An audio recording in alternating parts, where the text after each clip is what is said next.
Bonjour et bienvenue dans cette nouvelle vidéo. Aujourd'hui, je vous propose de parler de poids, maigrir. Nous avons tous, tout un chacun, à un moment donné de notre vie, souhaité perdre quelques kilos. Perdre quelques kilos.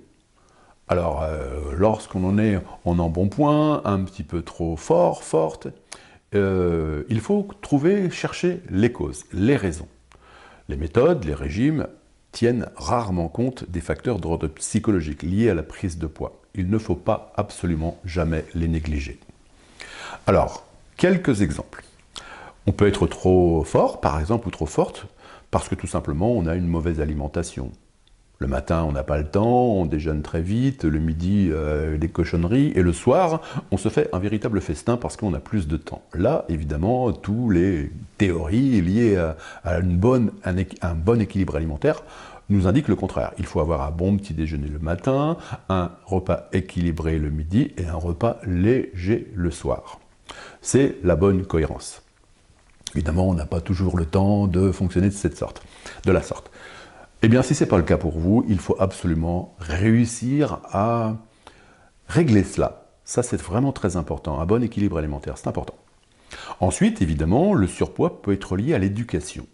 C'est-à-dire, j'ai des parents épicuriens, par exemple, et puis j'ai reproduit quelque part ce schéma.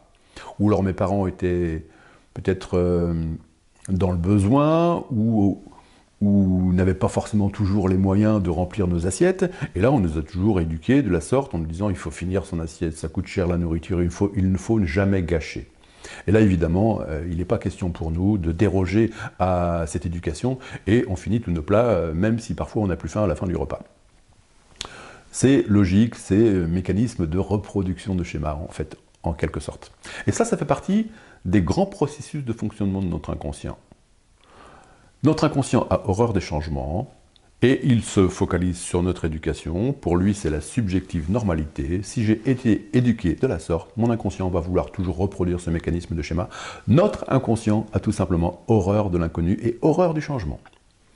Ensuite, évidemment, il faut analyser s'il s'agit d'un trouble du comportement alimentaire. Là, c'est forcément quelque chose de complètement différent. Un trouble s'identifie. Il y a cette notion de c'est plus fort que moi, j'arrive pas à gérer. Je commence à un paquet de gâteaux, je le termine. J'ai des pulsions dans la journée récurrentes. Même si j'ai pas faim, c'est pour combler en règle générale une sorte de manque, de vide, trouble du comportement alimentaire. Là, évidemment, afin de s'engager dans un processus de gestion de poids, il faut absolument déverrouiller ce mécanisme-là. C'est un processus qui est lié à nos grands mécanismes d'instinct de survie, de protection. Et souvent, c'est lié à un traumatisme. La bonne question qu'il faut se poser dans ce cas, c'est il y a eu un avant et un après. C'est-à-dire avant, j'étais tout simplement gourmand ou gourmande, ce n'est pas un trouble. Et ensuite, cela commence à se verrouiller progressivement ou radicalement en trouble. Si je prends avant et après, entre les deux, il y a souvent la situation qui a créé ça. Ça peut être un traumatisme, le décès d'une personne dans la famille, un échec personnel, une rupture sentimentale. Et voilà. Et là, processus de protection, mon inconscient utilise la nourriture pour faire face à cette difficulté. Et mon inconscient, son premier pilier de fonctionnement est de me protéger.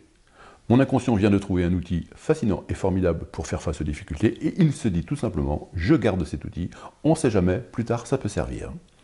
Et 10 ans après, je me retrouve à manger des pulsions récurrentes quand je suis stressé, quand je m'ennuie, quand ça ne va pas fort, quand j'ai pas le moral.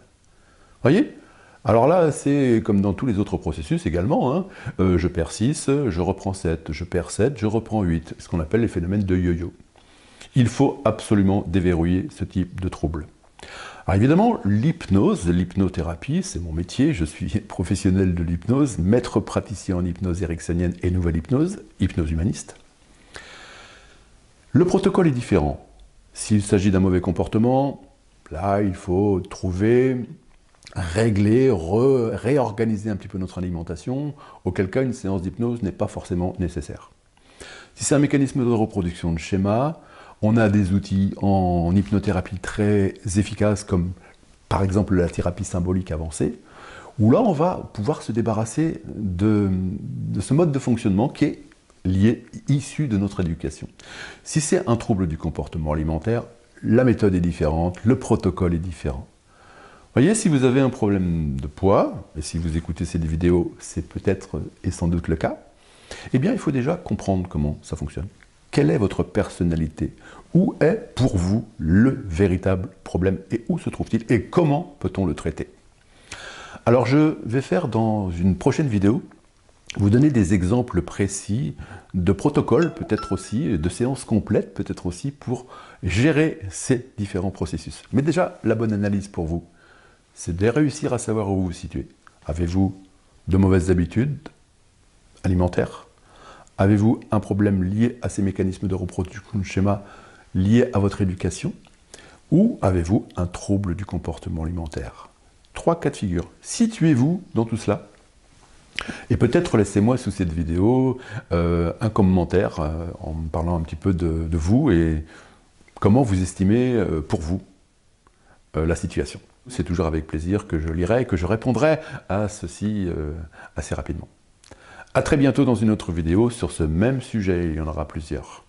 Abonnez-vous à ma chaîne, bien sûr, cliquez sur la petite cloche et ainsi vous serez notifié à la publication de ces nouvelles vidéos. A très bientôt ici.